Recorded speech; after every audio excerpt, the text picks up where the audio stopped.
స్తోత్రం స్తోత్రం స్తోత్రం స్తోత్రం స్తోత్రం స్తోత్రం స్తోత్రం స్తోత్రం. పరిశుద్ధుడా, ప్రేమ కలిగిన తండ్రి, నీకు వందనాలు, స్తోత్రమునైనా. ఈ రాత్రికాల సమయంలో జరుగుతున్న కూడికను మీ చేతుల్లోనికి సమర్పిస్తున్నాం. కరెంటును సిస్టమును మీరు స్వాధీనపరచుకున్నందుకు వందనాలు, స్తోత్రం చెల్లిస్తున్నాం తండ్రి. పాటల ద్వారా, వాయిద్యముల ద్వారా మీ నామానికి మహిమ తెచ్చుకొనండి. మీ దాసుల నోట మీ వాక్కులను ఉంచండి. కూడి వస్తున్న ఒక్కొక్కరితో వాక్యములో నుండి మీరు మాట్లాడండి తండ్రి. మీరు మాట్లాడుచుండగా వినగల చెవిని, గ్రహించగలిగిన హృదయాన్ని మాకందరికీ దయచేయమని ప్రార్థిస్తూ, ఈ కూడిక ఆది నుండి అంతం వరకు మీరే అధ్యక్షులుగా, ప్రధాన యాజకులుగా మా మధ్యలోనికి దిగివచ్చి క్రమంగా మర్యాదగా జరిగిస్తూ ఉన్నందుకే నీకు వందనాలు, స్తోత్రం చెల్లించుకుంటూ, సమస్త మహిమ ఘనత ప్రభావం నీకే చెల్లిస్తూ యేసు నామములో అడుగుచున్నాము తండ్రి, ఆమేన్.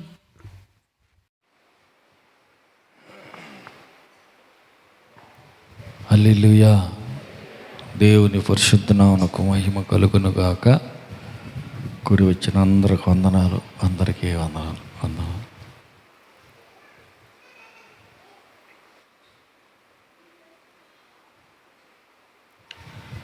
హల్లెలూయా.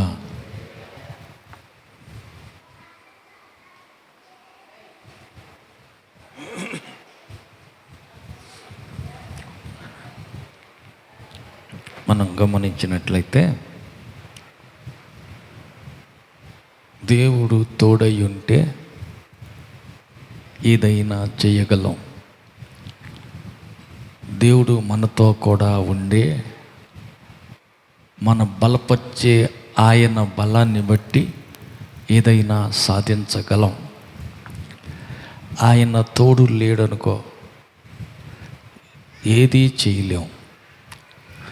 ఆయన లేకుండా మన వల్ల ఏది కాదు. ఉదాహరణకి యోర్దాను అడ్డం వచ్చింది, ప్రార్థన చేశారు, మందసాన్ని ముందు పంపమన్నాడు. ప్రార్థన ఆలకించిన దేవుడు ఆలోచన చెబితే, మందసం మోసేవారు ముందు నడవండి, వారి పాదాలు యోర్దాను నదికి తాగనివ్వండి, ఆరిన నేల ఏర్పడుతుంది, అవతలకు దాటిపోదామని చెప్పారు. అలాగనే వారు లోపడ్డారు. అందరూ మందసాన్ని మోసేవారిని ముందుగా పెట్టుకొని ఆ వెనకాల ఎంట వెళ్తూ ఉన్నారు. మందసాన్ని మోసే యాజకుల కాళ్ళు యోర్దానికి ఎప్పుడైతే తగిలాయో అది 2 పాయలు అయిపోయింది, ఆరిన నేల ఏర్పాటైంది, అందరూ దాటి వెళ్ళిపోవటం జరిగింది. హల్లెలూయా. కాబట్టి మందసం యుద్ధానికి వెళ్ళేటప్పుడు కూడా ముందు మందసాన్ని పంపుతారు. ఎందుకు అంటే దేవుని సన్నిధికి గుర్తు. దేవుడు వారికి తోడుగా ఉన్నాడు కాబట్టి మందసాన్ని మోసుకుంటూ యాజకుల ముందు వెళ్ళిన ఏ యుద్ధంలో వారికి అపజయం సవి చూడాల, జయమే కలుగుతుంది. అంటే దేవుని సన్నిధి వారికి తోడుగా, వారికి ముందుగా వెళ్తుంది కాబట్టి దేవుడే వారి పక్షాన యుద్ధం చేస్తాడు కనుక ప్రతి యుద్ధంలో వారికి విజయమే కలుగుతూ వచ్చింది. హల్లెలూయా. ఎర్ర సముద్రం అడ్డం వచ్చింది. ప్రార్థన చేశాడు మోషే, నాకెందుకు మొర్ర పెడతావు, కర్రెత్తి చెయ్యి సాపి ఎర్ర సముద్రాన్ని పాయలు చెయ్యి. హల్లెలూయా. సరేనయ్యా అన్నారు. చెయ్యి పైకెత్తాడు, కర్ర సాపి అధికారాన్ని ఉపయోగించి ఆయన పాయలు చేశాడు. ఆరిన నేలన అందరూ సాగిపోతూ ఉన్నారు. అందరూ అవతల ఒడ్డుకి చేరిపోయిన తర్వాత శత్రువులు కూడా ఎంట తరుముకుంటూ వస్తున్నారు. సగం బడ వచ్చిన తర్వాత వాళ్ళు ఏమంటున్నారు చూడండి. నిర్గమాకాండం 15వ అధ్యాయం చూడండి. వాళ్ళే అనుకుంటున్నారు. 14:25 చూడండి. 14:25. అప్పుడు ఐగుప్తీయులు ఇశ్రాయేలీల ఎదుట నుండి పారిపోదము రండి, మనం పారిపోదాం రండి, యెహోవా వారి పక్షమున యెహోవా వారి పక్షమున మనతో యుద్ధము మనతో యుద్ధము చేయుచున్నాడని చెప్పుకొనిరి. చాలు.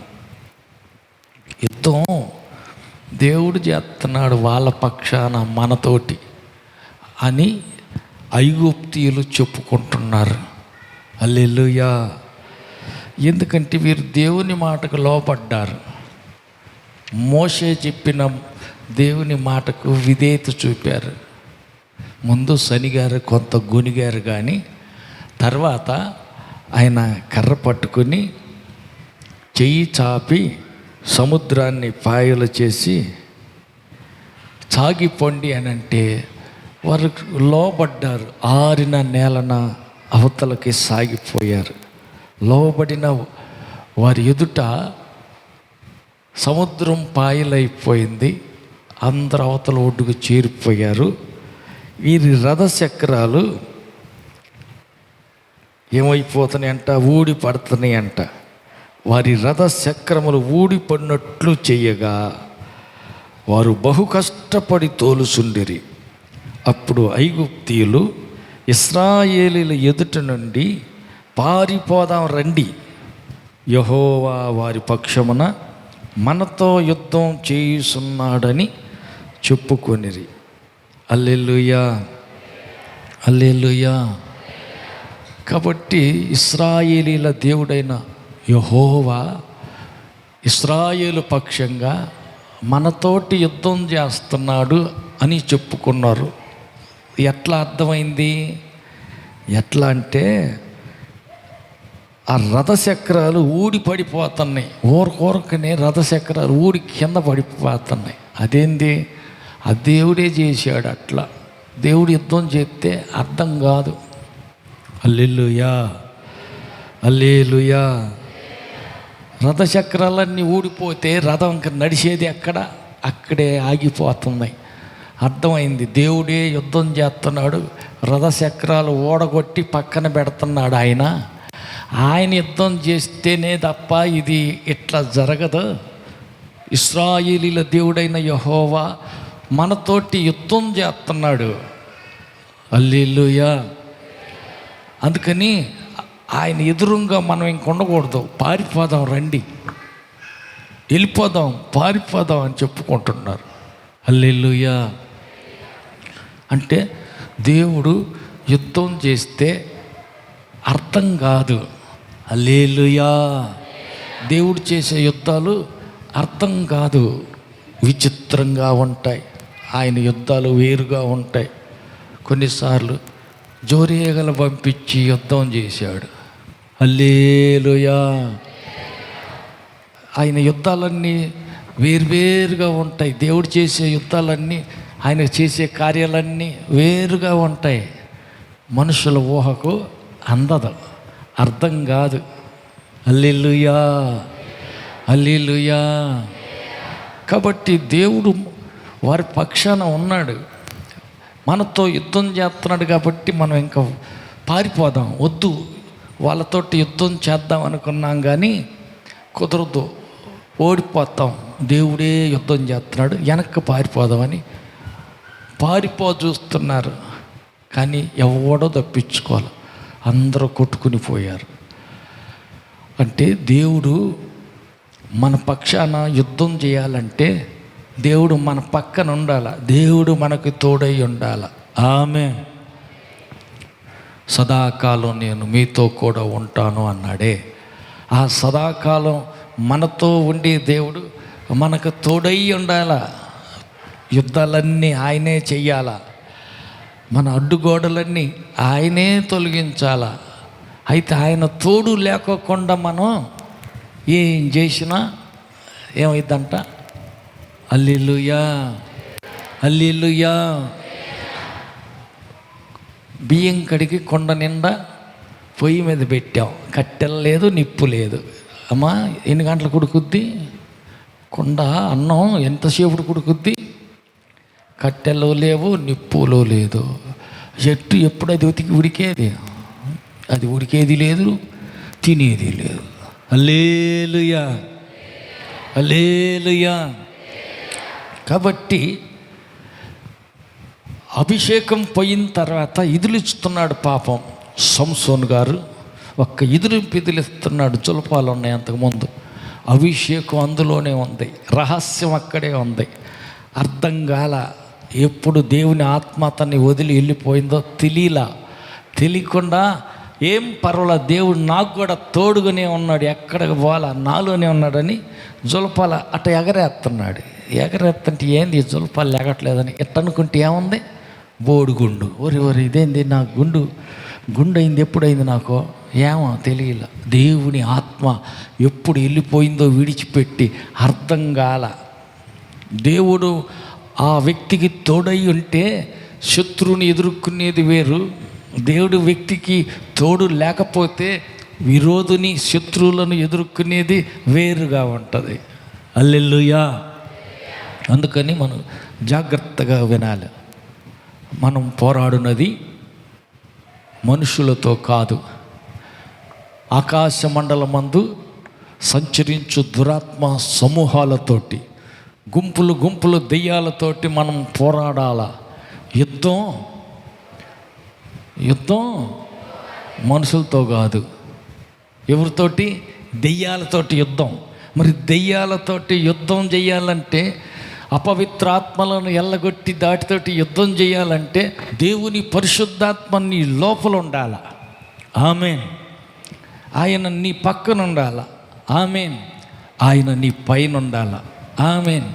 ఆయన తోడై ఉంటే, దేవుని ఆత్మ పరిశుద్ధాత్మ అనే దేవుడు తోడుగా ఉంటే యుద్ధం అంతా ఆయన చూసుకుంటాడు. దయ్యాలు ఎన్ని గుంపులు వచ్చినా, ఎన్ని గొట్టలు వచ్చినా ఆయన చూసుకుంటాడు. ఆయనే యుద్ధం చేస్తాడు, ఆయనే తరిం కొడతాడు. ఆయన తోడుగా ఉంటే చాలు. ఒంటరివే, ఎవరు లేరు, తోడెవ్వరు లేరు, పక్కన ఎవరు లేరు, దేవుడు ఒక్కడు ఉన్నాడు. హల్లెలూయా. చాలు. ఎవరున్నా లేకపోయినా దేవుడు ఒక్కడి నీకు తోడుంటే, ఎన్ని గుంపులు గొట్టలు కట్టలు కట్టుకుని దెయ్యాలని ఎదురుగా వచ్చినా, నీలో ఉన్న దేవుని శక్తిని బట్టి, నీలో ఉన్న దేవుని ప్రభావాన్ని బట్టి ఎదురుగా వచ్చిన గుంపులు దెయ్యాలన్నీ ఎటైపోతాయి అంట? ఒక్క గుంపుగా కట్టకట్టుకుని వచ్చిన దెయ్యాలన్నీ 7 గుంపులుగా చెల్లాచెదురై పారిపోతాయి అంట. ఆమేన్. ఇప్పుడు దేవుడు నీకు తోడుగా ఉంటే, మరి ఆయన తోడు లేకపోతే హల్లెలూయా. ఆయన కన్నా నీకు తోడు లేడనుకో, అవి పారిపోవటం తర్వాత సంగతి, నువ్వు పారిపోవాల్సి వచ్చుద్ది. మరి ఎట్ట చేయాలా? ఆయన తోడు ఉన్నాడా లేదా చూసుకోవాలా. హల్లెలూయా. ఆయన తోడు ఉన్నది లేనిది ఎట్ట తెలుస్తుంది? హల్లెలూయా. ఆయన తోడై ఉండాల. దేవుడు తోడై ఉన్నాడు లేదో తెలుస్తుంది. ఎట్లాగా? దేవుడు గన తోడై ఉన్నాడు అని అంటే అక్కడ కొన్ని కార్యాలు జరుగుతాయి. ఏం జరుగుతాయి? యోహాను సువార్త 3:2 చూడండి. యోహాను సువార్త 3:2. యోహాను సువార్త 3:2.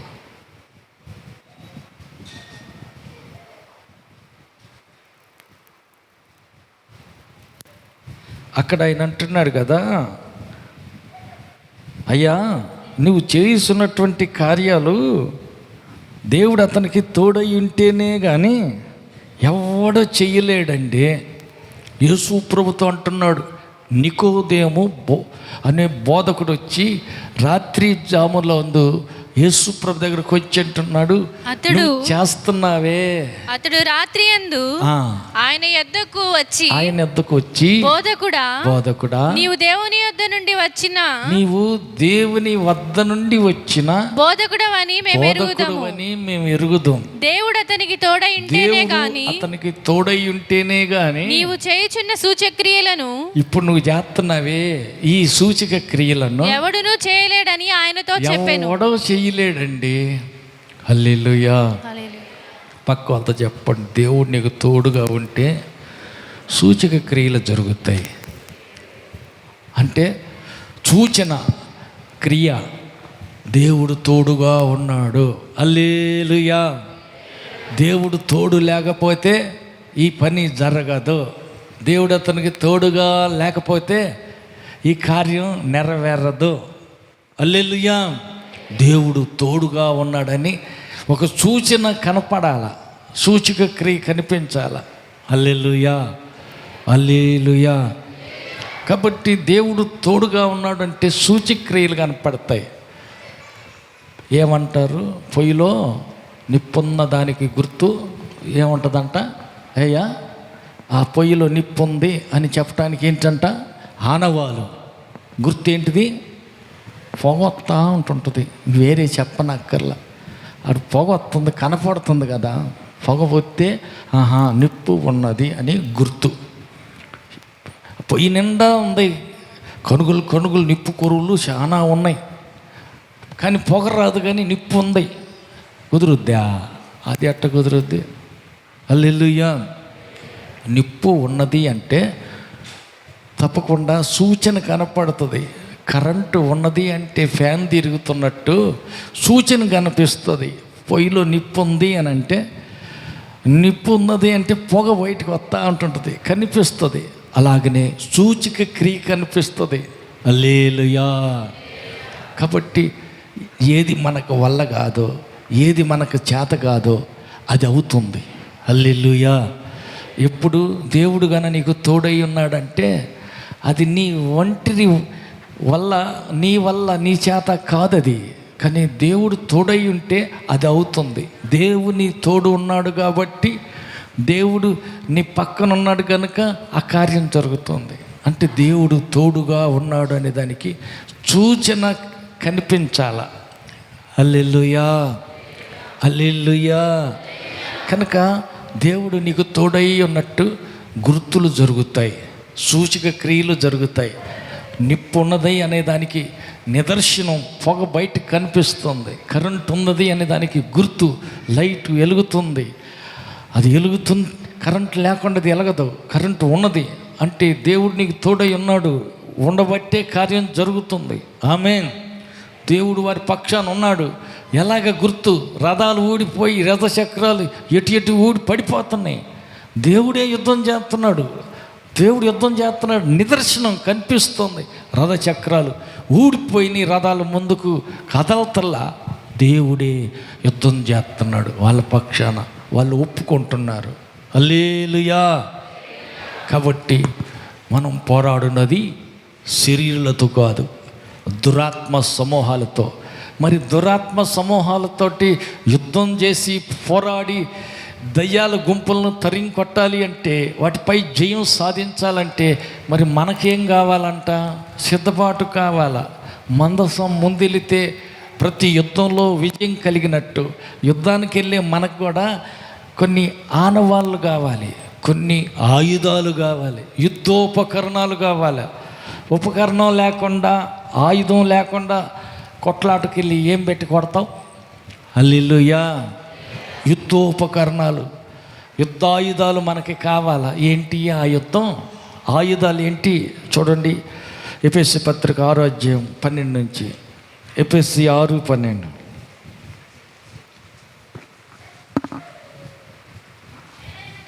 ఆ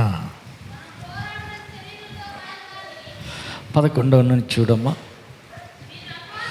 మీరు అపవాది తంత్రములను ఎదిరించుటకు శక్తి గలవారగునట్లుగా దేవుడిచ్చు సర్వాంగ కవచము ధరించుకోండి. ఏం ధరించాలంట? సర్వ అంగ కవచం. ప్రతి అవయానికి ఒక కవచం ఉండాల. హల్లెలూయా. కంటికి ఒక కవచం, చెవుకు ఒక కవచం, నోటికి ఒక కవచం, అన్ని అవయవాలకు కవచం ఉండాల. కవచం అంటే ఉదాహరణకి ఇందిరాగాంధీకి కూడా ఒక తొడుగు తొడుక్కుంటుంది, ఎత్తడి పైన ఎత్తడి కవచం ఒకటి తొడుక్కుంటుంది. ఎందుకు? శత్రువులు ఏదైనా తుపాకీతో కాల్చారనుకో, తన గుండె లోపలికి దూసుకుని పోవలసిన తుపాకీ గుండ్లు దానికి తగిలి కింద పడతాయి. ఆమెకేం కాదు. హల్లెలూయా. అది కవచం అంటారు, అంటే కాపుదల. అందుకే ఇక్కడ రాసిన మాట ఏంటంటే దేవుడు ఇస్తాడు. ఆ దేవుడిచ్చే సర్వాంగ కవచం ధరించుకోవాలి. ఎందుకు? అపవాది వాడు తంత్రగాడు, వాడు కుయుక్తిపరుడు, వాడు తంత్రాలు పన్ని వస్తాడు, వాడు అగ్ని బాణాలు విసురుతాడు నీ మీదకి. ఆ బాణాలన్నీ ఆర్పటానికి, వాడి తంత్రాలన్నిటినీ జయించటానికి నీకు సర్వాంగ కవచం కావాల. హల్లెలూయా. కవచం తీసావా ఏమైద్ది? కవచం తీసావా ఏమైద్ది? చెప్పరు. గొలియాతు ఎక్కడంట? కవచం లేనిది ఎక్కడంట? అంత లెక్క కిరీటం, సింహం, ఆయనకి అన్నీ ఉన్నాయి, కానీ నుదుట మాత్రం కొంచెమే కవచం లేదంట. కొద్దిగా ఖాళీ స్థలం ఉందంట. అందుకే ఒక రాయి తీసి దావీదు ఏం చేశాడు? ఒడిసెల్లో పెట్టి రాయిని గిరా గిరా తిప్పి ఎక్కడైతే స్థానం ఉందో, ఎక్కడైతే అవకాశం ఉందో అక్కడ ఇసిరి ఒక్క రాయితో కొట్టాడు. ఎక్కడ తగిలిందంటమ్మా? పక్క వాళ్ళని అడగండి. గొలియాతుని దావీదు ఎక్కడ కొట్టాడు? ఎక్కడంటయ్యా?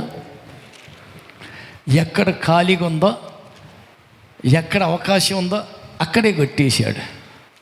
హల్లెలూయా. అవకాశం ఉన్న కాడనే కొట్టేశాడు. కొడితే దెబ్బకి బొక్కబార్ల పడిపోయాడు. హల్లెలూయా. అట్టనే నీకు కూడా ఎక్కడ అవకాశం దొరుకుద్దా? వాడు తంత్రగాడు. ఎక్కడ చేతికి చిక్కుతావా? ఎక్కడ నీకు కవచం లేదా కనిపెట్టుకుని ఉంటాడు. కవచం లేని చోటకు నిన్ను దెబ్బ కొడతాడు. అందుకని ఏం చేయగలంట? సర్వ అంగ కవచం కావాలి. అంటే ప్రతి అవయవానికి, ప్రతి అంగానికి కవచం ఉండాలి. కవచం లేకపోతే నీ పని ఖాళీ. పక్కలకు చెప్పండి. కవచం లేకపోతే నీ పని ఖాళీ. యుద్ధంలో విజయం పొందలేవు, ఓడిపోతావు. హల్లెలూయా, హల్లెలూయా, హల్లెలూయా, హల్లెలూయా. కాబట్టి ఏంటంట? కవచం కావాల. నోటికి కవచం. హల్లెలూయా. కంటికి కవచం. హల్లెలూయా. తర్వాత చెవుకి కవచం. అన్నిటికీ కవయం. చేతికి కవచం. యోబు అంటాడు, నేను కన్నులతోటి నిబంధన చేసుకున్నా, కవచం ధరించా, కన్యకను నేనెట్ట చూస్తా? చూడలేవా? నేను చూడలేను. ఎందుకని? కంటికి నిబంధన చేసుకున్నా, కవచం పెట్టుకున్నా కాబట్టి ఇంకేం కనపడదు. నేను నా కన్నులతో నిబంధన చేసుకొంటిని. హల్లెలూయా. కన్నులతోటి నిబంధన చేసుకున్నా. కన్యకను నేను ఎలాగూ చూదును? మరి కన్యకను నేను ఎట్ట చూస్తా? చూడలేను, కుదరదు. అలాగూ చేసిన ఎడల, అట్లాగని చేశాను అనుకో, పరమునున్న దేవుని ఆజ్ఞ ఏమవును? దేవుని ఆజ్ఞ ఏమైపోద్ది? ఉన్నత స్థలమునున్న, హల్లెలూయా, ఆజ్ఞ మీరిన వాడిని అవుతా. అందుకని నేను కంటికి కవచం ధరించుకున్నా. హల్లెలూయా, హల్లెలూయా. ఇంకొక మాటలో చెప్పాలంటే సున్నతి, కత్తిరించబడుట అనేది కూడా ఉంటుంది. అంటే సున్నతి అంటే దాంతో అంతవరకు నిబంధన. సున్నతి అంటే నిబంధన. ఇప్పుడు దీంట్లో మనం చదివాం కదా, దేవుని ఆజ్ఞ ఏమవుతుంది? నేను నా కన్నులతో నిబంధన చేసుకున్నా. అంటే సున్నతి చేసేసా, కత్తిరించేసా, రక్త బంధం, రక్త నిబంధన చేసేసా. ఇంతవరకు గిరి గీసాను, ఆ గీత గీతి నేను అవతలకు రాను, నువ్వు యువతలకు రావద్దు, అంతే. ఇంతవరకు గీత గీసిన వరకు అక్కడే ఉండాలి, సరిహద్దు దాటకూడదు. ఆజ్ఞ మీరకూడదు. ఆజ్ఞ అతిక్రమం పాపం. కాబట్టి ఆజ్ఞ మీరకూడదు. కన్నులతో నిబంధన చేసుకున్నాను, కవచాన్ని పెట్టుకున్నాను, ఇంకా కుదరదు అంటాడు. హల్లెలూయా, హల్లెలూయా, హల్లెలూయా. ఇంకొక ఆయన అంటాడు, నేను దేవుని ఎదుట ఇంత ఘోరమైన పాతకానికి నేనెట్టా ఒడికడతాను? ఎవరన్నారయ్యా? యోసేపు అంటున్నాడు. పొతీఫరు భార్య చెయ్యి పట్టుకుంది, పాపం చేయమని బలవంతం చేస్తుంది. పై వస్త్రం ఆమె చేతిలో వదిలిపెట్టి పారిపోతా ఆయనని మాట ఏంటంటే, నేను దేవుని ఎదుట ఉన్నా, ఆయన ఎదురుగా ఇంత ఘోర పాతకం చేస్తానికి నేను ఎలా ఒడిగడతాను? ఒడిగట్టలేను. ఎందుకని? నిబంధన చేసుకున్నాడు. హల్లెలూయా. కవచం ధరించుకున్నాడు. హల్లెలూయా. కాబట్టి కవచం ఉంది కదా, అగ్ని బాణాలు, శోధన అనే బాణాలు సాతాను విసిరినప్పటికీ తగలదు. ఎందుకని? కవచం ఉంది కదా, నిబంధన ఉన్నది కదా. నిబంధన ఉన్నది కాబట్టి కుదరదు, ఛాన్స్ లేదు. హల్లెలూయా. శోధకుడు శోధించినప్పటికీ, అపవాది ఎదురుగా నిలబడినప్పటికీ వాడి ప్రతి అగ్ని బాణాన్ని ఆర్పటానికి కవచం ఉండాలి. హల్లెలూయా. సర్వాంగ కవచం, ప్రతి అవయవానికి కవచం ఉండాలి. ఆ కవచం ధరించిన వారమై దేవుడు ఏదైతే ఆజ్ఞ ఇచ్చాడో అవన్నీ నెరవేర్చిన వారమై నిలబడితే ధైర్యంగా నిలబడతాం. ఎందుకని? దేవుడు నా పక్కన ఉన్నాడు. ఎందుకని? అన్ని ఆజ్ఞలు పాటించా, అన్ని నిబంధనలు నెరవేర్చా, అన్ని కవచాలు కట్టుకొని నిలబడ్డా. ఇంక అగ్ని బాణాలు వాడు ఏది వేసినా నేను ఆర్పేస్తా. ఆమె ఒకటి ఏంటంట, ఎలాగనగా దేవుడిస్తాడు ఈ కవచం. ఈ సర్వాంగ కవచం ధరించుకోవాలి. ఎలాగనగా మనము పోరాడునది శరీరాలతో కాదు కానీ ప్రధానులతోనూ అధికారులతోనూ ప్రస్తుత అంధకార సంబంధులకు లోకనాదులతోనూ ఆకాశ మండలమందు ఉన్న దురాత్మల సమూహాలతోనూ పోరాడుతూ ఉన్నాం. అందుచేత మీరు ఆపద దినమందు యుద్ధ కాలమందు భయంకరమైన ఆపదొచ్చిన దినాన వాడిని ఎదిరించటానికి సమస్తం నెరవేర్చిన వారై, అంటే అన్ని అవయవాలకు కవచాలు కట్టుకున్న వారై, అన్ని రీతిలుగా సిద్ధపాటు కలిగిన వారై, ఆయన ఏమేమి చెప్పాడు అన్నీ నెరవేర్చిన వారై నిలబడితే అప్పుడు ధైర్యం వస్తుంది. ఎందుకని?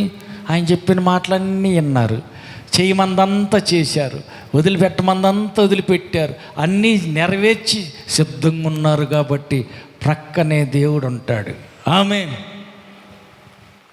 నేను సగం చేసేలే, ఒక్కటేగా వదిలిపెట్టింది, ఆ ఒక్కదానికి కవచం లేకపోయినా పర్లేదు, ఏం కాదులే. లేదు. హల్లెలూయా. ఒక్కటే కవచం. ఏంటిదంట? వద్దన్న పండు తినేసేసా, కవచం పోయా. తినొద్దన్నాడా? నిజంగానే తినొద్దన్నాడా? తినొద్దని చెప్పేది ఏంది? అసలు మీరు సావనే సావరు, చచ్చిపోతారని చెప్పాడు దేవుడు. అసలు మీరు ఎందుకు చచ్చిపోతారు? అస్సలు సావనే సావరు అంటే దేవుడే అబద్ధికుడుగా మలిసి అబద్ధం చెబుతుంటే నిజమేనని మాట కలిపి నిబంధన మీరి ఆజ్ఞ అతిక్రమించి కాదన్న పండు తినేసేసి ఏమైపోయింది? సర్ప సంతానమా. ఎవరు అంటున్నారు? బాప్తిస్మం ఇచ్చు యోహాన్ అంటున్నాడు, సర్ప సంతానమా, రాబో ఉగ్రత నుంచి తప్పించుకోవటానికి మీకు బుద్ధి చెప్పిన వాడేవాడో. అంటే పాము పిల్లలు అయిపోయారా? మరి మొదట వీళ్ళెవరు? దేవుడు సృష్టించింది పాము పిల్లలనా? కాదు. చూడండి, లోకా సువార్త చూడండి, 3వ అధ్యాయం లాస్ట్ వచ్చిన చూడండి.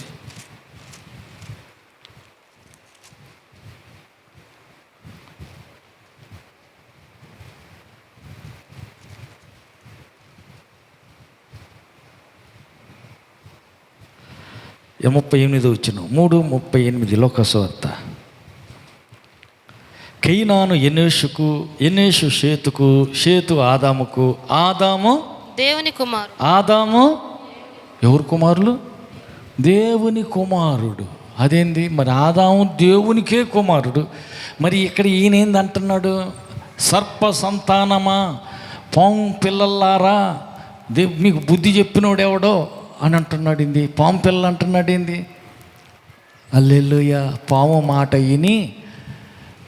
మాట విని అది చెప్పినట్టు చేసి పండు తిన్నారు కాబట్టి హల్లెలూయా. వాడు సంకలు ఎగురుతున్నాడు. ఏమని? నా మాట విన్నాడు, హల్లెలూయా, కాదన్న పండు తిన్నాడు, నా బిడ్డగా మారిపోయాడు. అంతకుముందు దేవుని బిడ్డ, మరి ఇప్పుడు వాడి మాట వింటే వాడి పిల్లలైనట్టేగా. పక్క వాళ్ళని అడగండి. అప్పుడప్పుడు దేవుడి మాట, అక్కడక్కడ దెయ్యం మాట, రెండు వింటుంటావా లేకపోతే ఒకళ్ళ మాట వింటావా? హల్లెలూయా, హల్లెలూయా, హల్లెలూయా. ఏది మంచిదంటారు? జారిపోయినవు పాము మాట విన్నావంటే సర్ప సంతానమే. మరి దేవుని బిడ్డవు కదా, మరి దేవుడి మాట వినాలా. వేరే మాట, వేరెవ్వరి మాట వినకూడదు, తిరస్కరించాలి. హల్లెలూయా, హల్లెలూయా. కాబట్టి మనం ఏం చేయాలంట? మా దేవుడు అగ్నిగుండంలో నుంచి రక్షించ సమర్థుడు. కానీ ఆయన రక్షించకపోయినప్పటికీ మేము మాత్రం నీవు నిలబెట్టిన విగ్రహానికి చెప్పరో ఏమన్నారయ్యా? నమస్కారం చెయ్యమంటే చెయ్యము. హల్లెలూయా. అంటే మేము నమ్ముకున్న దేవుడు మాట ముఖ్యం. హల్లెలూయా. మాకు దేవుడు మాటే ముఖ్యం. అదేంది? రాజు భోజనం కదా, తినరాదు, కుదరదు, తినము. అరే రాజుగారు తినే అన్నం నీకు పెడితే కమ్మగా, బానిసగా వచ్చిన నీకు ఎంత భాగ్యం దొరికింది, తినొచ్చుగా, తినం. ఆకుకూరలు తెచ్చి పెట్టండి, అది తింటాం. మేం చెప్పినట్టు నువ్వు కూరగాయ భోజనం, ఆకుకూరల భోజనం తెచ్చిపెట్టు, అది తింటాం, అంతే. నువ్వు చెప్పినట్టు మేము వినం. హల్లెలూయా. అవును, బానిసలుగా వెళ్ళి రాజుగారి దగ్గర బతుకుతా రాజుకే ఎదురు చెబుతారా? మరి అంతే. రాజు కావచ్చు, రవణప్ప కావచ్చు, వేరే ఎవరు చెప్పినా కానీ దేవుడి మాట కాదని వేరే వాళ్ళ మాట లోబడేది ఉండదు, చేసేది ఉండదు, కుదరదు. కాల్చేస్తాం, అగ్నిగుండంలో వేసేస్తాం, వేసుకో, కాల్చుకో. మేము మాత్రం దన్నం పెట్టం, మేము మాత్రం రాజభోజనం తినం. కాయగూరల భోజనం పెట్టు, అది తింటాం, అంతే. మేము చెప్పినట్టు నువ్వు విను. హల్లెలూయా. అదేంది?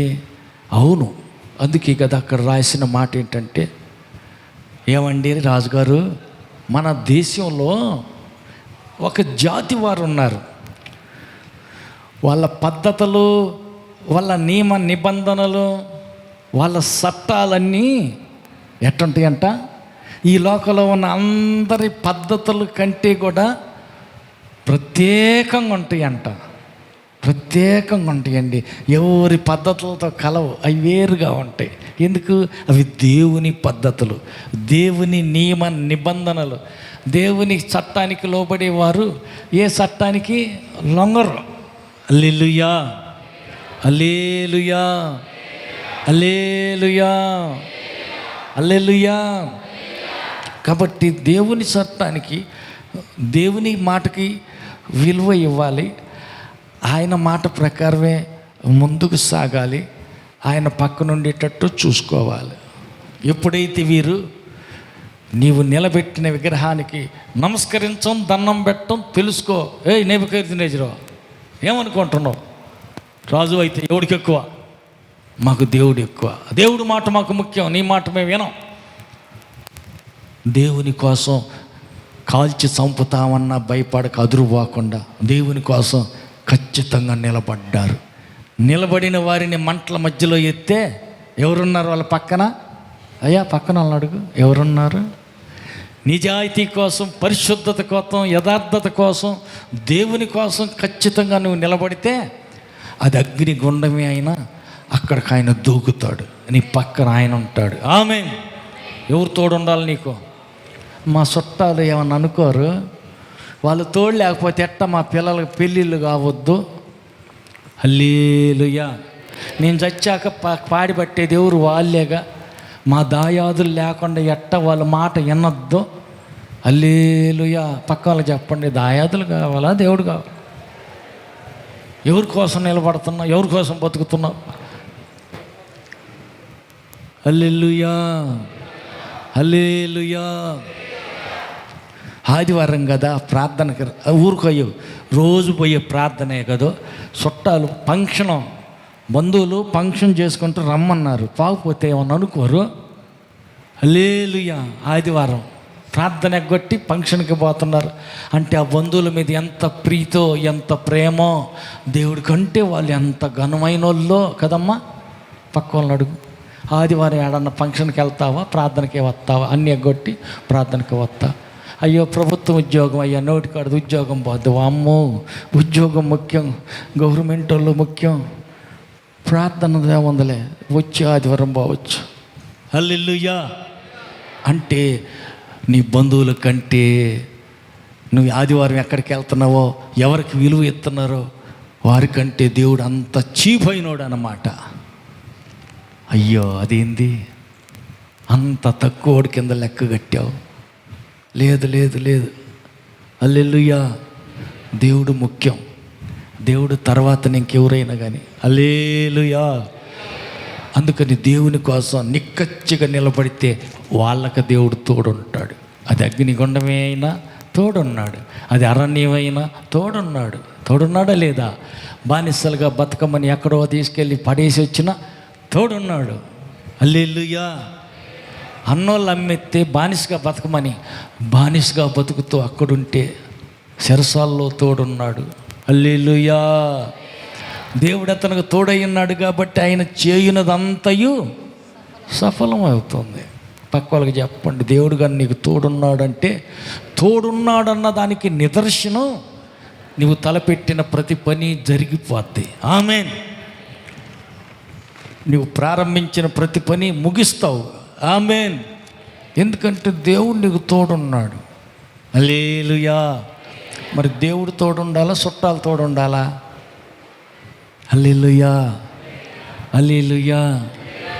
పాపం ఒక ఆమె ఏం చేసిందంటే వాళ్ళ అమ్మాయికి డబ్బులు ఇచ్చి, వాళ్ళు ముస్లిమ్స్ కదా, వాళ్ళ పండగ వచ్చింది కాబట్టి వాళ్ళకి అక్కడ అన్నీ బాగా చేసుకుంటారు, అందుకని మీ క్రిస్మస్కి నేను వస్తాను, మా పండగ నువ్వు కూడా రా అని అంటే, సరే జాగ్రత్తగా పోయిరమ్మా అని చెప్పి కూతురికి, నేను పాత్ర పోతాను, నువ్వేమో ఏడకి పోతున్నావు? పండగకి, మీ ఫ్రెండ్ పండగ ఉందిగా. హల్లెలూయా.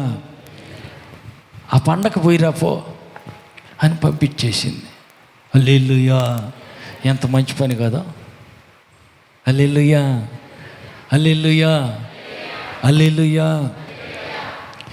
తెలిసి తెలిసి పిల్లల్ని తీసుకెళ్ళి ఆడేస్తున్నారు, దేవునికి విరోధమైనటువంటి కార్యక్రమాలకు పంపించి అగ్నిగుండంలో, నరకంలో నెట్టేస్తున్నారు. ఆమె దృష్టికి ఏంటంటే, నేను మంచి పని చేస్తున్నాను, పిల్లలు కాదు, కుర్రోళ్ళు కాదు, సరదా గట్ట వాళ్ళ ఫ్రెండ్స్తో అట్ట పోయి వస్తే మంచిదే పోనీ అని చెప్పేసి పంపించానని ఏమనుకుంటుంది. హల్లెలూయా. లేదు లేదు, చివరికి పాతాళంలో కళ్ళు తెరుస్తుంది నీ కూతురు చచ్చాక. కారకులు ఎవరంటే మొదటి ముద్దాయి నువ్వే కదా, డబ్బులు ఇచ్చేలా పంపించిల్లా. హల్లెలూయా, హల్లెలూయా. కాబట్టి మనం ఏం చేయాలంటే, దేవుడు మనకు తోడై ఉండేటట్టు చూసుకోవాలి. దేవుని ఆత్మ మనకు తోడుగా ఉంటే, దేవుని ఆత్మ నిన్ను నడిపిస్తూ ఉంటే, దేవుని ఆత్మ నీలో ఉండి ఆయన ఏం చేస్తాడు? ఒకటి, పాపాన్ని గురించి, నీతిని గురించి, తీర్పును గురించి ఒప్పింపజేస్తాడు. ఇదిగో ఇది తప్పు, ఆమేన్. వేరెవరు అక్కర్లా. అంతరంగంలో ఉన్న దేవుని పరిశుద్ధాత్మ నీలో ఉన్న మానవాత్మను అధికారంలోనికి తీసుకొని, స్వాధీనంలోనికి తీసుకొని, బండి పగ్గాలు ఎవరి చేతిలో ఉంటే వారు చెప్పినట్టు ఆ బండి నడుచుద్దో, అలాగనే నీ జీవితపు పగ్గాలు దేవుని పరిశుద్ధాత్మ స్వాధీనంలో ఉంటే నీ ప్రాణం, ఆత్మ, శరీరం సమస్తం దేవుని పరిశుద్ధాత్మ అధికారంలోకి వెళ్ళిపోతాయి. ఆత్మ దేవుడు నడిపిస్తాడు. హల్లెలూయా. ఏది తప్పో, ఏది ఒప్పో, ఏది మంచో, ఏది చెడో, ఏది చేయకూడదో, ఏది అనకూడదో ఆయన ఏం చేస్తాడంట? స్వాధీనంలో ఉంచుకుని నడిపిస్తాడు. హల్లెలూయా, హల్లెలూయా. కాబట్టి ఆత్మ దేవుని అధికారంలో ఉండిపోవాల. నీవు నీ సొత్తు కాదు. పక్కలకు చెప్పండి, నీవు నీ సొత్తు కాదు, విలువ పెట్టి కొనబడిన, రక్తం ఇచ్చి కన్నా దేవుని సొత్తు. ఆయన ఇష్టమే కానీ నీ ఇష్టం ఏమీ లేదు. హల్లెలూయా. నా ఇష్టం నా ఒళ్ళు, నా ఇష్టం నా డబ్బులు, నా ఇష్టం, నీ ఇష్టం ఏమీ లేదు. హల్లెలూయా. అయిపోయింది. ఏ రోజైతే పాపిని ఒప్పుకొని యేసు పాదాల వద్ద పడిపోయావో, క్షమించిన దేవుడు నిన్నేం చేశాడు? సిలువకు మేకులతోటి అంటగొట్టేశాడు. హల్లెలూయా. చచ్చిపోయావు నువ్వు. అదేంది? బాగానే ఉన్నాగా 3 ఎత్తులు 3 పల్లెలు తిని బాగానే ఉంటే, అందరు 3 రోజులు ఉపవాసం ఉంటే, నేను ఒక పూట ఎగుండి వస్తేనే బాగానే తింటున్నా, బాగానే ఉన్నానుగా, చచ్చిపోయాను అంటారేంది? ఎందుకంటే యేసయ్య సిలువతో పాటు నువ్వు కూడా సిలువకు కొట్టబడ్డావు. ఇప్పుడు ఎవరు జీవిస్తుంది? నీవు కాదు, నీలో నివసిస్తున్న యేసు క్రీస్తుదే జీవితం. నీ జీవితం నీది కాదు. ప్రాణం పెట్టి రక్తం సిందించి మరణించి తిరిగి లేచిన యేసు ప్రభు నీలో జీవిస్తున్నాడు. ఆయనదే జీవితం, నీది కాదు. హల్లెలూయా. పక్క వాళ్ళు చెప్పండి, నీవు నీ సొత్తు కాదు తెలుసా? విలువ పెట్టి కొన్న దేవుని సొత్తు, దేవుని సొమ్ము, దేవుని ఇష్టమే కానీ నీ ఇష్టం అనగాకు. నీ ఇష్టం తీసి అవతల పడే.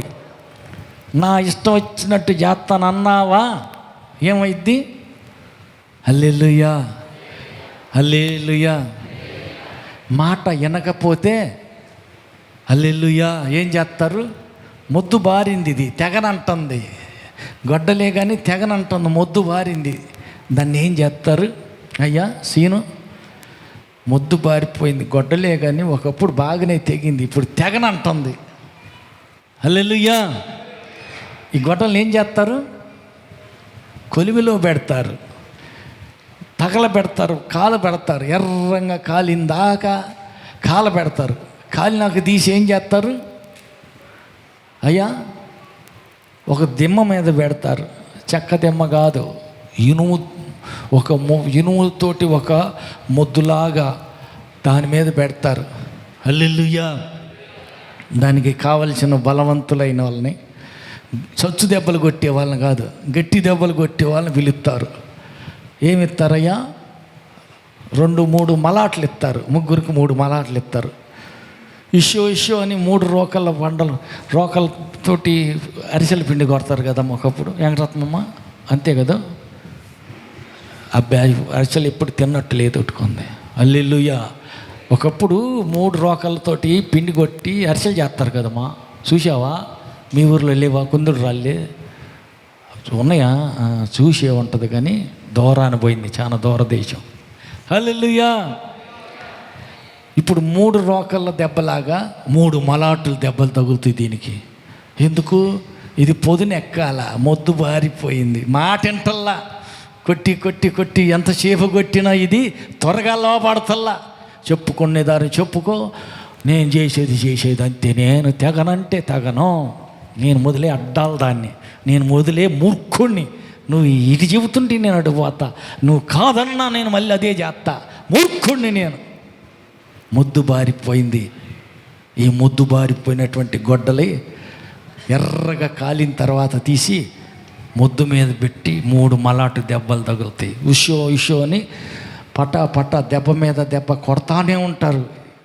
ఆ ఎర్రంగా కాలిపోయి మెత్తబడినటువంటి దాని కొన పొదును తేలిన దాకా తిప్పి కొడతానే ఉంటారు.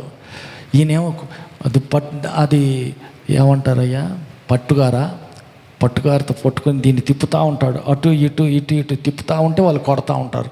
ముగ్గురు కలిసి మలాటు దెబ్బలు తగిలిన తర్వాత తీరా చూస్తే అప్పుడు పదునుగా తయారైద్ది. హల్లెలూయా, పదునుగా తయారైద్ది. నీళ్ళలో తడిపి వేడి తగ్గినాక పిడికి ఎక్కిచ్చేసిన తర్వాత ఆ గొడ్డలు తీసుకెళ్తే అమ్మా దెబ్బకు ఒక చెట్టు తెగి అవతల పడిపోవాల్సిందే. ఎందుకని? పొదునెక్కిందికి బాగా. హల్లెలూయా. పక్క వాళ్ళని అడగండి, పొదునెక్కిన గొడ్డలు వేనా లేకపోతే పొదును పెట్టాల్సి వస్తుందా? హల్లెలూయా. కొలిమికి వెళ్ళాల్సి వస్తుందా? పర్వాలేదా? హల్లెలూయా, హల్లెలూయా. కష్టం వద్దు, కొలిమికి వద్దు, కానీ నేను మెత్తగా తెగాల. ఎట్ట దిగుతావు? ఒక మాటకి 2 మాటలకి సామాన్యంగా లోబడవే. హల్లెలూయా. దేవుడు మొత్తుకొని ఎన్నిసార్లు గద్దించినా, ఎన్ని మాటలు చెప్పినా, ఈ చెవుతో ఆ చెవుతో వదిలేస్తున్నావే తప్ప లోబడని నీకు కొలిమి తప్పదు. ఎందుకు?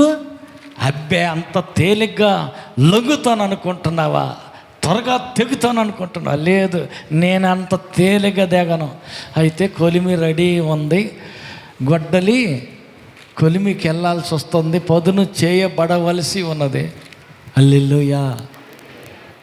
గొడ్డలి చెట్టు వేరు మీద ఉన్నది. ఎందుకో?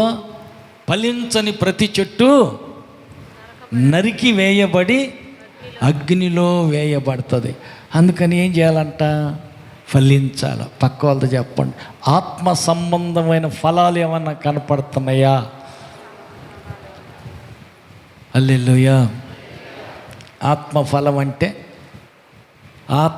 అంటే ప్రేమ, తర్వాత సంతోషం, సమాధానం, దీర్ఘశాంతం, దయాలత్వం, మంచితనం, ఆశా నిగ్రహం, ఇంకా సాత్వికం. అమ్మా ఏంటిది? విశ్వవాణి. ఏంటిదయ్యా? విశ్వాసమా? విశ్వాసం, కరెక్ట్. హల్లెలూయా. ఇవి ఆత్మ ఫలాలు. హల్లెలూయా. ఇవన్నీ నీలో కనిపించాల. నిమ్మకాయని పిండితేనేమో నిమ్మరసం వచ్చుద్ది, మామిడికాయని పిండితేనేమో మామిడి రసం వచ్చుద్ది, క్రైస్తవుడిని పిండితేనేమో ఏం రావాలా అయ్యా? క్రీస్తు బయటికి రావాలా. హల్లెలూయా, హల్లెలూయా. యేసుక్రీస్తు బయటికి రావాలా. యేసుక్రీస్తే వస్తున్నాడా? వేరే ఎవరన్నా వస్తున్నారా? పక్కన వాళ్ళు అడగండి. ఎవరన్నా ఒక మాట అన్నప్పుడు, ఏదన్నా బాధ పెట్టినప్పుడు, ఏదైనా కష్టం కలిగేది ఏదన్నా చేసినప్పుడు, నీకు ఇష్టం లేనిది ఎవరన్నా ఏదన్నా చేసి నీకు అన్యాయం మోసం చేసినప్పుడు యేసుక్రీస్తే బయటికి కనపడుతున్నాడా? వేరే వాళ్ళు బయటకు వస్తున్నారా? హల్లెలూయా, హల్లెలూయా, హల్లెలూయా. కొంతమందికి చిన్న మాట అంటేనే యేసు ప్రభు పక్కకి వెళ్ళిపోతాడు, వేరే వాళ్ళు వస్తారు. ఎందుకని? అంత కోపం వచ్చేస్తుంది. హల్లెలూయా. చిన్న మాట అంటేనే అంతలా కోపం వచ్చేస్తుంది. హల్లెలూయా. పక్క వాళ్ళు చెప్పండి, రాయి విసిరేవాడికి నీలో ఉన్న కాయ కింద పడాల. రాయి విసిరిన ప్రతి వాడికి ఒక ఫలం ఇచ్చేయాల. ఎత్తున్నావా? ఒక దెబ్బ కొడితే 2 దెబ్బలు కొడతా, ఒక్క తిట్టి 4 తిడతా. నేనేమన్నా తక్కువ అనుకుంటున్నావైంది? ఎంతకాలం ప్రార్థనకి వెళ్ళి ఊరుకున్నానని ఎట్టబడితే అట్టంటే నేను ఊరుకుంటానండి. నేను ఒప్పుకోను. లేదు, యేసుక్రీస్తు కాదు ఆ మాట అనేది. వేరే వాళ్ళు అంటారు. హల్లెలూయా. ఏమన్నాడు? చుట్టూ రాళ్ళు కొడుతున్నారు, తలకు దెబ్బ తగిలింది, నెత్తురు గారుతుంది. హల్లెలూయా స్తోత్రం, హల్లెలూయా స్తోత్రం, హల్లెలూయా స్తోత్రం. అబ్బా, యేసు రక్తమే చేయ స్తోత్రం. తలకు నిండా చుట్టూ ఒళ్ళంతా దెబ్బలు, చుట్టూ తగులుకొని తలా ఒక రాయి తీసుకొని కొడుతున్నారు. కొడుతుంటే ఆయన ఏమంటున్నాడు? తండ్రి, ఈ పాపము వీరి మీద మోపొద్దు. ఎవరు ఆ మాట అంది? స్టెఫెన్ అంటున్నాడు. వీళ్ళు చేస్తుంది, రాళ్ళతో నన్ను కొడుతుంది పాపమే, కానీ ఈ పాపం వీళ్ళ మీద మోపవద్దు. అది యేసుక్రీస్తు యొక్క స్వరూపం, ఫలం కనపడతాం. అంటే ప్రేమ అనే ఫలం ఊడి పడుతుంది. తండ్రి, వీళ్ళకి తెలియదు కానీ ఈ పాపం వీళ్ళ మీద మోపబాకయ్యా. హల్లెలూయా. మరి యేసు ప్రభువుని కొడుతుంటే, ప్రాణం తెత్తంటే వీళ్ళకి తెలియదు నాయన, వీరేం చేస్తున్నారు వీళ్ళకి తెలియదు, వీళ్ళని క్షమించు అన్నాడు. హల్లెలూయా. సిలువేసి చంపేద్దాం, పట్టుకుందాం పదాని వస్తే అడావుడిగా తొందర మీద పేతురు కత్తి తీసి చెవి తెగ నరికెత్తి కింద పడ్డ చెవి తీసి చెవి అతికిచ్చి బాగు చేసి, పేతురు నీ కత్తి వరలో పెట్టు, కత్తి ఎత్తువాడు కత్తితోనే పోతాడు, కాబట్టి కత్తి ఎత్తద్దు అని ఇతన్నే అరిచాడు. కోప్పడి అరిచాడు, కత్తి ఎత్తకూడదని.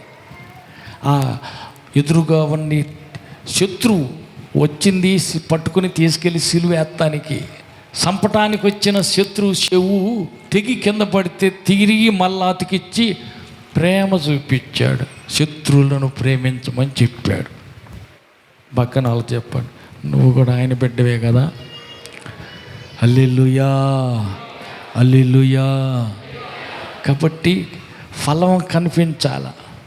నిన్ను తిట్టువారికి, నిన్ను హింసించు వారికి, నిన్ను బాధ పెట్టు వారికి నీలో యేసుక్రీస్తు కనపడాల. హల్లెలూయా, హల్లెలూయా. అయితే ఆయన తోడై ఉన్నాడు, ఆయన నీలోనే ఉన్నాడు అని అంటే అప్పుడు అర్థమవుతుంది ఏంటిది? నీలో ఉన్న ప్రేమ, నీలో ఉన్న సహనం, నీలో ఉన్న సమాధానం. వాటి ద్వారా అర్థమైపోద్ది చూసేవారికి, అమ్మో దేవుడు ఆ వ్యక్తిలో ఉన్నాడు కాబట్టే అందుకే అంత సహనంతో ఓర్పుతో ఉన్నారు. హల్లెలూయా. అంతగా ఓర్చుకోవటం జరుగుతుంది. హల్లెలూయా. కాబట్టి దేవుడు మనకు తోడై ఉండాలి. ఆమేన్. కనుక దేవుడు మనతోటే ఉండాలంటే మనం ఏం చేయాలంట? ఆయన మనలో ఉండేటట్టు చూసుకోవాలి. దేవుని పరిశుద్ధాత్మను దుఃఖపరచకుడి అంటాడు. దేవుడు నీలోనికి వచ్చాడు, కానీ నీలో ఉన్న యేసు ఆత్మకు దుఃఖం కలుగు చేసే సందర్భాలు వస్తుంటాయి. ఎట్లా? కొన్నిసార్లు కొన్ని పరిస్థితుల్లో దేవుని ఆత్మ దుఃఖపడుతుంది.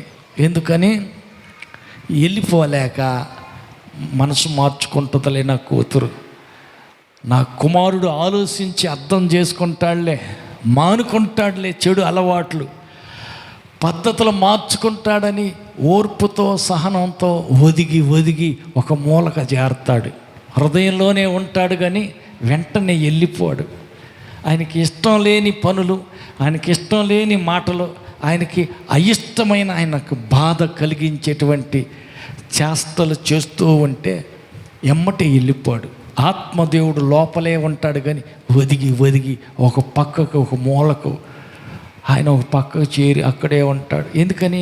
నీ హృదయం అనే ఇంటి నిండా ద్వేషము, కక్ష, కోపము, పగ, ఈర్ష్య, అసూయ, వ్యసనం అన్నీ ఇంటి నిండా చేరిపోయినాయి. ఆ ఇంట్లో ఎంతసేపు అని ఉంటాడు ఆయన? పొమ్మన లేక పొగబెట్టినట్టు ఈ చెడు గుణాలు, బుద్ధులన్నీ లోపలికి చేరేసరికి అయ్యా లోపల అక్కడే ఉండే వాళ్ళకి వాటి మధ్యలో ఒదిగి ఉండలేక బాధపడతాడు. అందుకే ఆత్మను, మీలో ఉన్న పరిశుద్ధాత్మను దుఃఖపరచకుడి అంటాడు. ఇంకా దుఃఖ పెడుతున్నావు. మార్చుకోవాల్సిన దానికి బదులు, మానుకోవాల్సిన దానికి బదులు, ప్రేమ కనపరచాల్సింది బదులు, సహనంతో ఓర్పుతో సహించేదానికి బదులు అక్కడక్కడ నోరు జారుతున్నావు, అక్కడక్కడ కోపం ఎల్లగొక్కుతున్నావు, అక్కడక్కడ దేవునికి విరోధమైన బుద్ధులు బయటికి చూపిస్తూ ఉన్నావు. ఆయన ఇక లాభం లేదు అని వెళ్ళిపోతాడంట. కరెంటు పోతే ఏముంది? దేవుడు ఒంట్లో నుంచి వెళ్ళిపోతే ఏముంది? ఇందాక చెప్పుకున్నామే, సంవత్సరాన్ని కానీ జొలపాలు ఇదిలిచ్చాడే, ఇదిలిచ్చి ఏంది నా ఎంటికలన్నీ ఏమైనాయి, గుండా వెళ్ళిపోయాడా? అప్పుడు అర్థమైంది. హల్లెలూయా. దేవుని ఆత్మ మనలో ఉన్నంత వరకు ఎదురు లేదు, తిరుగులేదు. హల్లెలూయా. దేవుడు కానీ నిన్ను వదిలి వెళ్ళిపోయాడా, నీ జీవితం ఏమైందంట? అంధకారమే, చీకటే, అయోమయం.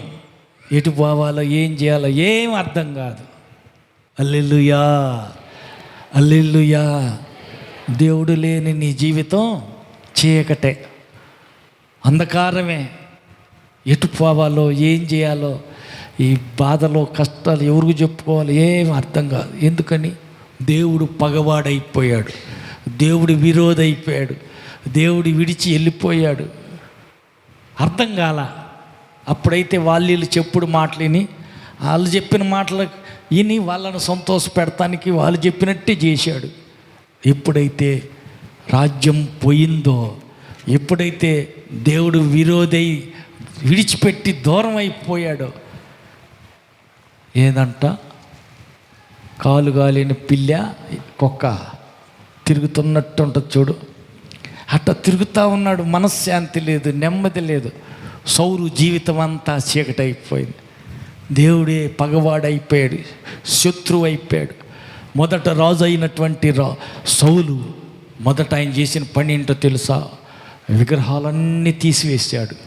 దేశంలో ఉన్నటువంటి మాంత్రికులు, శకునగాండ్రు, ఈ సోది చెప్పే వాళ్ళని వీళ్ళందరినీ లేకుండా చేసేసాడు. ఎవరు సోది చెప్పటానికి లేదు, సోది అడగటానికి లేదని అన్ని నిర్మూలన చేశాడు, శుద్ధీకరించాడు.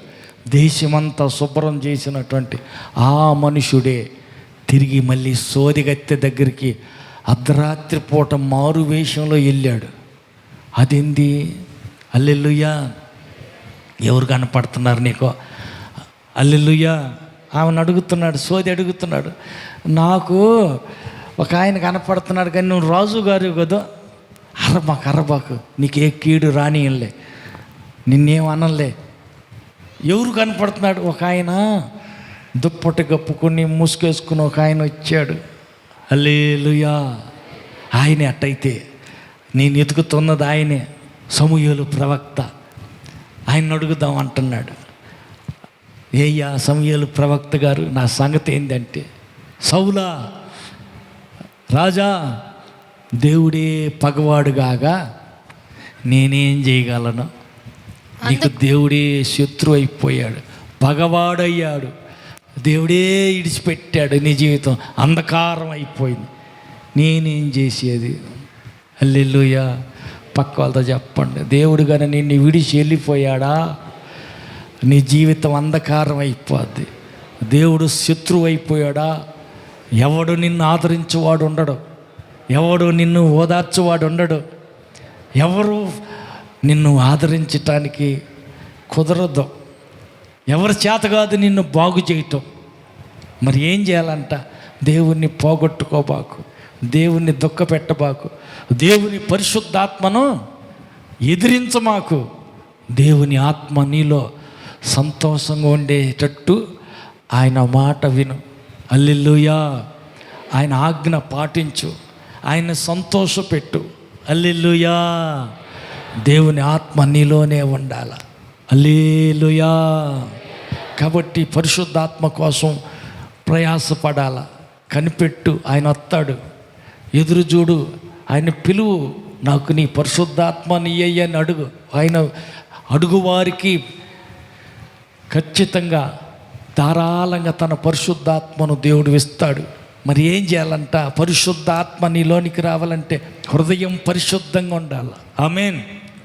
హృదయం పరిశుద్ధంగా లేకుండా అంతా వాళ్ళ మీద వ్యసనం, వీళ్ళ మీద కుళ్ళు, వాళ్ళ మీద కోపం, వీళ్ళ మీద కక్ష, అవన్నీ లేనిపోయినవన్నీ హృదయం నింపాదిగా క్షమించాల. ఎప్పుడు అనగనగా చిన్నప్పుడు ఎప్పుడో అల్లా ఏందో అన్నది, అల్లా ఆయన ఏందో ఏదో విరోధంగా చేశాడు, కీడు చేశాడు, అన్యాయం చేశాడు, మోసం పోనీ వదిలేసేయి, క్షమించి వదిలేయి. అవన్నీ గుండెలోనే పెట్టుకుంటే నీ గుండె నిండా ఏముంది? మురికి, మలినం.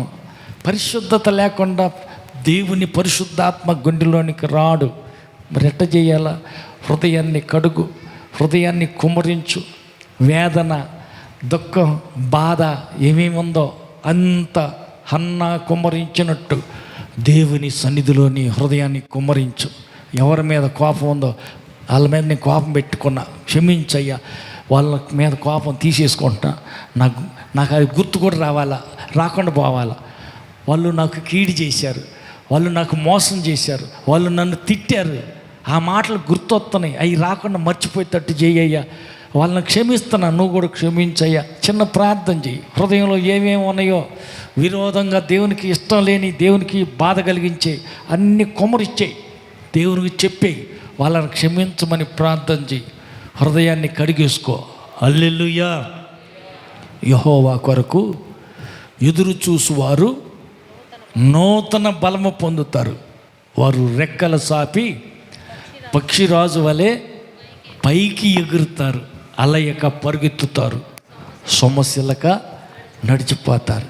కాబట్టి నీ స్థితి అలాగా ఉండునుగాక. అయితే మరి మనం ఏం చేయాలంట? హృదయాన్ని కుమ్మరించి ఉన్న కోపం, ద్వేషం, ఈర్ష్య, అసూయ, పగ అన్ని దేవునికి చెప్పి కడుక్కో. రెండవది ఏం చేయాలంట? కనిపెట్టాలి. దేవా, నీ పరిశుద్ధాత్మ నా గుండెలోనికి పంపించు. నా ఆత్మ నీ పరిశుద్ధాత్మ అధీనంలోనికి తీసుకో. నా జీవిత పగ్గాలు నీ చేతికి అప్పగిస్తున్నా.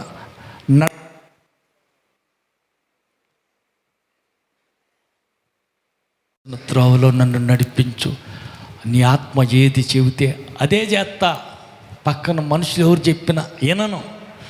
ఇంకేది చెప్పినా ఆహా అది కాదు, నీ మాట కోసం వేచి ఉంటా. ఏం చెబుతావా అని నీ ఆజ్ఞ కోసం కనిపెట్టుకుని ఉంటా. నువ్వేం చెబితే అదే చేస్తా. నువ్వు చెప్పినట్టు నడుచుకుంటా. నీ ఆత్మతో నన్ను నింపు, నీ ఆత్మ చేత నన్ను నడిపించు. మహిమలోనికి పరలోకం చేరేదాకా నీ నాయకత్వానికి, నీ ప్రభుత్వానికి, నీ పరిపాలనకు, నీ ఆత్మ అధికారానికి నన్ను అప్పగించుకుంటున్నా.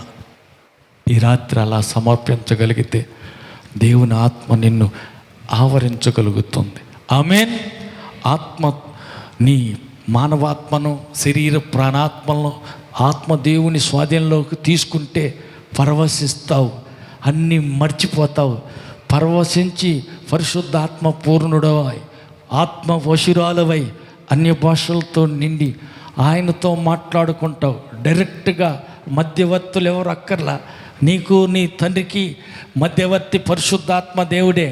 నీ నాలుక తన ఆత్మధీనంలోకి తీసుకుని అన్య భాషలతోటి తండ్రి అయిన దేవునితో ఆయన డైరెక్ట్గా మాట్లాడుతూ ఉంటాడు. మర్మమైన సంగతులు, గూఢమైన సంగతులు, గ్రహింపలేని సంగతులు, గొప్ప గొప్ప సంగతులు దేవుడు తెలియజేస్తాడు.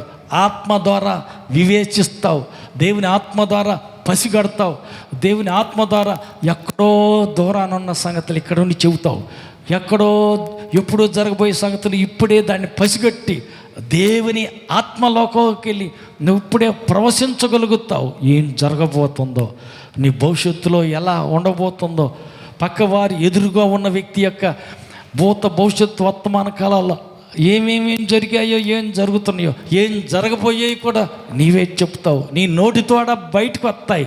కారణం మాట్లాడినది నీవు కాదు. ఆమేన్. నీలో ఉన్న పరిశుద్ధాత్మ బయలుపరచటం జరుగుతుంది, తెలియజేయటం జరుగుతుంది. మరి అలాంటి ఆత్మ దేవుడు నీ పక్కన ఉండటం, నీకు తోడై ఉండటం అవసరమా అనవసరమా? అవసరం అనుకున్నా లేచి నిలబడతాం.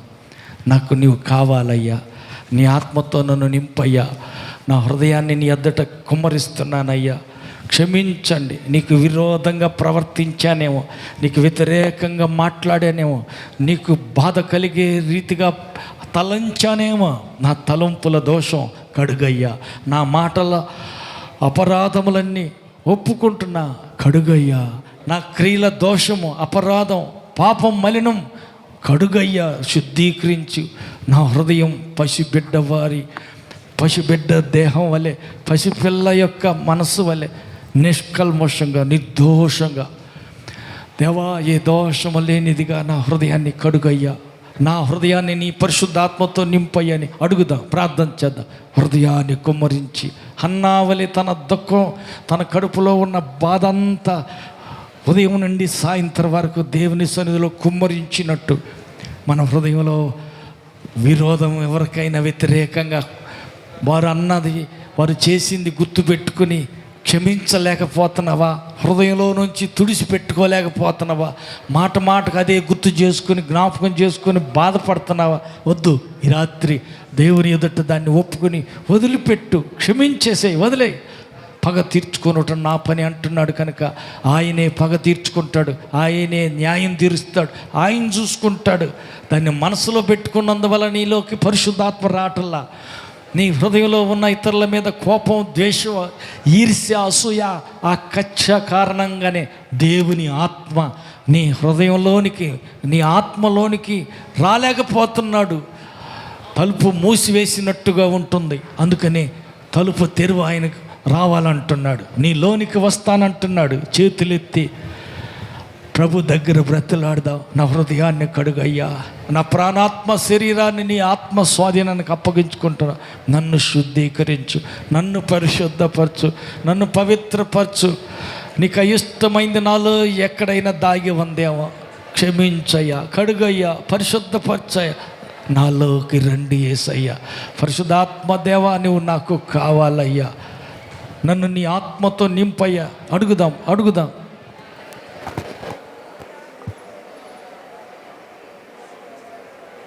ప్రతి ప్రార్థన విన్నందుకు స్తోత్రం, ప్రతి విజ్ఞాపన ఆలకించినందుకై స్తోత్రం. యేసు నామాన్ని ఉచ్చరించి ఏ సమస్యనైతే వారు బంధించారో ప్రతి సమస్య యేసు నామములో బంధించబడునుగాక. ఆ సమస్య నుంచి నీ బిడ్డలందరికీ విజయం కలుగునుగాక. సాతాను కోటగోడలన్నీ కూలిపోవునుగాక. సమస్యలన్నీ తీరిపోవునుగాక. సమాధానం నీ బిడ్డలకు కలుగునుగాక. నెమ్మది నీ బిడ్డలకు కలుగునుగాక. విజయం నీ బిడ్డలకు కలుగునుగాక. స్వాతంత్రం నీ బిడ్డలకు కలుగునుగాక. ప్రతికూల పరిస్థితి అనుకూలంగా మారునుగాక. ప్రతి వ్యాధి యేసు నామములో వెళ్ళిపోవునుగాక. వెళ్ళిపోయిన రోగం మరి ఎన్నటికీ రాకుండునుగాక. విడిచి వెళ్ళిన దయ్యం ఎన్నటికీ బిడ్డల సమీపంగా రాకుండునుగాక. పాడి పశువుల బిడ్డలు దీవించబడుదురుగాక. పంట పొలాల బిడ్డలు దీవించబడుదురుగాక. పిల్లల చదువులో బిడ్డలు వర్ధిల్లుదురుగాక. ఉద్యోగాల కోసం ఎదురు చూస్తున్న వారికి ద్వారాలు తెరవబడునుగాక. వివాహాలకై కనిపెడుతున్న బిడ్డలకు సకాలానికి సంబంధాలు కుదిరి ఘనంగా వారి వివాహాలు జరుగునుగాక. ఇల్లు కట్టుకోవాలని తలుస్తున్న వారు ఇల్లు కడతానికి ద్వారాలు తెరవబడునుగాక. ప్రభు నీ ఉచితమైన కృపతో నీ బిడ్డలకు ఒక్కరిని ఆశీర్వదించండి. కాలేజీలో సీట్ల కోసం కనిపెడుతున్న బిడ్డలకు సకాలానికి వారు కోరుకున్న స్థలాల్లో కాలేజీలో సీట్లు దొరకటానికి కృపదాయిచ్చేయండి. నీ బిడ్డలందరినీ పేరు చొప్పున ఆశీర్వదించి బలపరచండి, పరిశుద్ధపరచండి, శుద్ధీకరించండి. బలలో చేయటానికి ప్రతి ఒక్కరికి అర్హత, యోగ్యత, పరిశుద్ధతనిచ్చి నీ బిడ్డలందరినీ దీవించమని ఆశీర్వదించి మహిమా ఘనత ప్రభావాలు మీరే పొందుకోమని, ఎందరైతే వ్యాధులతో, బాధలతో, సమస్యలతో, అనారోగ్యంతో ఉండి ప్రార్థన కోరారో వారందరికీ సమాధానం కలుగునుగాక. నీవిచ్చిన విడుదలకై, స్వస్థతకై, జయముకై స్తుతిస్తూ, నీ బిడ్డలందరి ప్రార్థన ఆలకించినందుకై స్తోత్రాలు, వందనాలు చెల్లిస్తూ, మహిమతో మధ్యాకాశానికి రానున్న మా ప్రభు రక్షకుడైన యేసు నామములో ప్రార్థించి వేడుకుంటున్నాము తండ్రి. ఆమేన్. మన ప్రభువైన యేసు క్రీస్తు కృపయు, తండ్రి అయిన దేవుని ప్రేమయు, పరిశుద్ధాత్మని యొక్క అన్యోన్య సహవాసము కూడి వచ్చిన మనకును సర్వలోక పరిశుద్ధులందరికీ సదాకాలం తోడయిండి నడిపించునుగాక. ఆమేన్, ఆమేన్, ఆమేన్. హల్లెలూయా, హల్లెలూయా, హల్లెలూయా, ఆమేన్.